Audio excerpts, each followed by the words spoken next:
1. Beberapa institusi yang membantu menyusun untuk terapi dari urothelial carcinoma yaitu Upper Tract Urothelial Carcinoma Collaboration, terdiri dari 20 center di Kanada, USA, dan Eropa. French National Collaborative, terdiri dari 21 institusi di Prancis, dan Canadian Upper Tract Collaboration ada di 10 institusi Canadian Academy. Dari tumor ini yaitu pielocalcial tumor itu 2 kali lebih banyak daripada ureter. Untuk pada kasus yang mengalami punya riwayat bladder cancer sebelumnya itu ada 20-30%. Rekurensi dari bladdernya yaitu 22-47%, dan rekurensi dari contralateral upper tract setelah dilakukannya RNU itu biasanya 2-6%. Untuk 2-4% kasus bladder cancer itu biasanya berkembang menjadi utuh, dan 50%-nya itu pada saat didiagnosis sudah muscle invasif. Risk faktornya ada beberapa yaitu tembakau atau tobacco, itu setelah itu aromatic hydrocarbon. Untuk aromatic hydrocarbon ini biasanya 7 tahun setelah exposure baru terjadi pengaruh dari faktor resikonya. Setelah itu membutuhkan 20 tahun dari periode latensinya. Yang ketiga ada phenacetin. Yang keempat ada Balkan endemic nephropathy. Ini agen yang biasa ditemukan di China, terdiri dari aristotelic acid, fungci, clematis, yang menyebabkan mutasi dari spesifik P53. Dan yang terakhir itu Southwest Coast of Taiwan. Ini terjadi di 20-25% dari seluruh urothelial carcinoma yang menyebabkan Blackfoot disease. Biasanya exposure dari arsenic Blackfoot disease adalah biasanya terjadi peripheral vascular disease. Untuk histologinya itu 25% adalah histologic varian, yang benar-benar pure urothelial carcinoma itu 75%. Antara lain terdiri dari squamous cell 10%, glandular 4%, sarkomatoid 2,4%, dan micropapillary 1,9%. Slide. Untuk histologi gradingnya, pada tahun 2004 WHO mengklasifikasikan untuk seluruh tumor uroteliar itu yang pertama Panlam, ada low grade urothelial carcinoma dan high grade urothelial carcinoma. Untuk upper tract sendiri itu tidak ada grading Panlam, yang ada hanya low grade dan high grade. Slide. Untuk TNM stagingnya,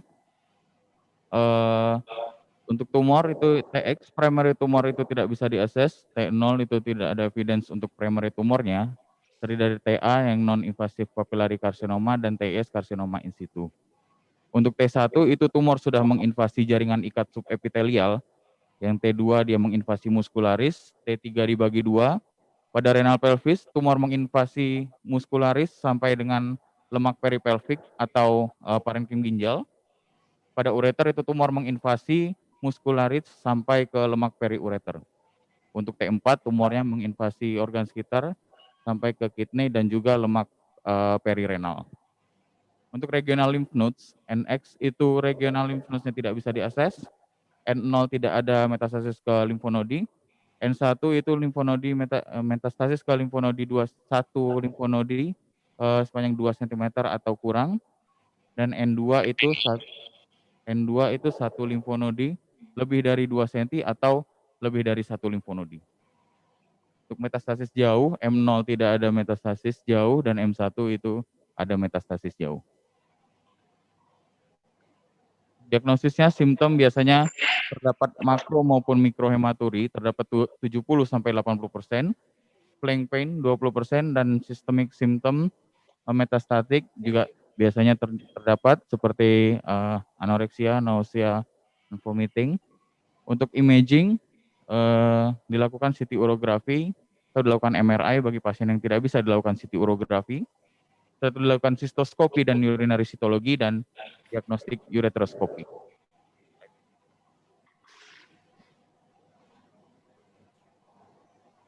Untuk ureteroskopi dan biopsi, DAU dikatakan untuk mendiagnosis dengan menggunakan ureteroskopi dan biopsi digunakan jika imaging dan sitologi itu tidak bisa dilakukan untuk mendiagnosis dan atau untuk stratifikasi resiko pada tumor. Dan juga digunakan untuk diagnostik lebih lanjut, solitary kidney dan conservative management. Ini adalah yang biasa dilakukan pada ureter biopsi. Itu tekniknya biasanya sangat menantang dan juga 20% untuk non-diagnostik, crash artifact dan inadequate, jaringan yang inadequate. Biasanya juga sulit untuk menentukan lokasi pada lesi yang kecil dan lebih dari 45% TA tumor itu biasanya upstaging pada saat nefroureterectomy dan juga berpotensi untuk delay pada operasi definitif. Right. Untuk mendiagnosis, rekomendasinya adalah perform ureteroskopi untuk menyingkirkan bladder tumor, itu rekomendasinya kuat. Melakukan CT urografi untuk diagnosis dan staging juga kuat. Untuk mendiagnosis ureteroskopi dan biopsi, jika imaging dan sitologinya tidak bisa dilakukan untuk mendiagnosis juga sangat kuat, namun untuk MRI tidak yang dilakukan pada pasien yang terkontraindikasi untuk CT urografi itu masih lemah. Untuk prognosis preoperatif, ada faktor dari pasien dan disease. Pada pasien itu usia dan juga pada ras hitam yang non-Hispanik dan juga ECOG performance status lebih dari 1. Terdapat juga obesitas dan merokok. Dari faktor disease-nya dipengaruhi oleh lokasi, grading klinisnya, hidronefrosis, gejala yang ditimbulkan dan adanya riwayat bladder cancer sebelumnya. Untuk prognosis intraoperatif, faktor-faktornya antara lain apakah dilakukan open surgery atau minimal invasive surgery, setelah itu dilakukannya limfadenektomi dan manajemen of ureteric cuff-nya. Untuk prognosis postoperatif atau pathologic factor, ada beberapa faktor itu tergantung dari staging tumornya, grading tumor, karsinoma in situ, dan pathological lymph node involvement, apakah tumornya multifokal, apakah ada invasi limfovaskular, dan juga apakah ada nekrosis tumor. Klasifikasi dari resiko utuk yaitu dibagi dua, low risk dan high risk. Pada low risk, yaitu yang pertama unifocal disease, ukuran tumornya kurang dari 2 cm, dan pada sitologi dan URS biopsi ditemukannya low grade dan juga no invasive aspek pada CT urografinya. Pada high risk, terdapat hidronefrosis, ukuran tumor lebih dari 2 cm, dan pada sitologi dan URS biopsi ditemukan high grade, multifocal disease, apakah ada riwayat radikal sistektomi sebelumnya pada high grade bladder cancer, dan juga varian histologinya. Untuk treatment, berdasarkan klasifikasi resiko tadi, yaitu dibagi untuk terapinya. Yang pertama untuk low risk, ada tempat dilakukannya conservative surgery, terdiri dari ureteroskopi, percutaneous access atau segmental resection, dan juga ada tempat dilakukannya adjuvant topical agents. Untuk high risk utuk, yang pertama conservative surgery, yang kedua ada tempat dilakukannya RNU atau radical nephroureterectomy, dapat dilakukan lymph node dissection yang berhubungan dengan radical nephrourectomy, dan dapat juga dilakukan laparoscopic radical nephrourectomy dan lanjutkan dengan kemoterapi. Ini adalah ringkasan dari evidence dan guidelines untuk manajemen high risk non metastatik. Untuk dilakukannya radical nephrourectomy pada pasien dengan high risk non metastatik utuk, itu rekomendasinya kuat, dan melakukan open RNU untuk non organ confide utuk masih lemah. Diambilnya bladder cuff itu masih kuat, dan melakukannya template based lymphadenopathy pada pasien dengan muscle invasif utuk kuat. Pada perioperatif kemoterapi untuk pasien yang muscle invasif itu masih lemah, dan pada postoperatif bladder cancer instillation untuk kemoterapi pada lower intravascular recurrence rate itu kuat. Ini ada alur manajemennya. Pada utuk dilakukan diagnosis evaluasi CT urografi, urinary histologi, dan sistoskopi. Jika dilakukan fleksibel ureteroskopi dengan biopsi, itu dibagi dua untuk low risk dan high risk-nya. Untuk advanced disease, dilakukannya radikal nefrourektomi sebagai palliative treatment untuk symptomatic pasien dengan lokali yang dapat direseksi pada invasive tumor itu masih lemah, dan first line treatment-nya itu adalah cisplatin.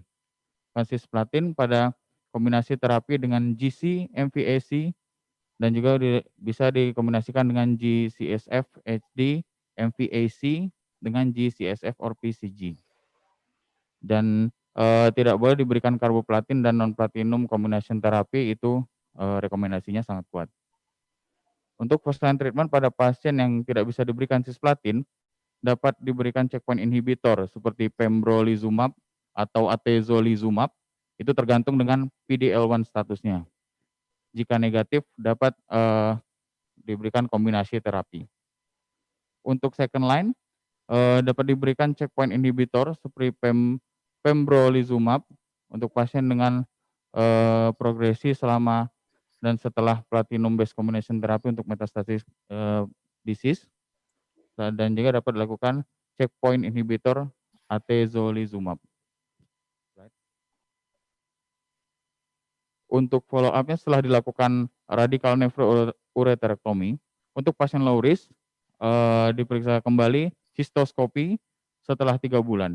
Jika negatif, dilakukan sistoskopi selama 9 bulan setelahnya, dan selanjutnya setiap tahun selama 5 tahun. Untuk yang high risk, dilakukan sistoskopi dan sitologi urin pada 3 bulan setelahnya. Jika negatif, diulangi sistoskopi dan sitologi setiap 3 bulan selama periode 2 tahun, dan setiap 6 bulan sampai dengan 5 tahun. Setelah itu setiap tahun diperiksa. Dan juga dilakukan pemeriksaan CT urografi dan CT toraks setiap 6 bulan selama 2 tahun. Setelah itu dilanjutkan 1 tahun sekali. Follow up yang dilakukan setelah kidney sparing management untuk low risk itu dilakukan sistoskopi dan CT urografi pada 3 sampai 6 bulan dan setiap tahunnya selama 5 tahun. Setelah itu dilakukan ureteroskopi selama 3 bulan. Untuk high risk dilakukan sistoskopi, CT urinary cytology, CT urografi dan CT toraks pada 3 sampai 6 bulan dan setelahnya setiap tahun. Setelah itu dilakukan URS dan sitologi urin in situ pada 3 dan 6 bulan. Terima kasih. Mohon arahannya, Dokter. Baik.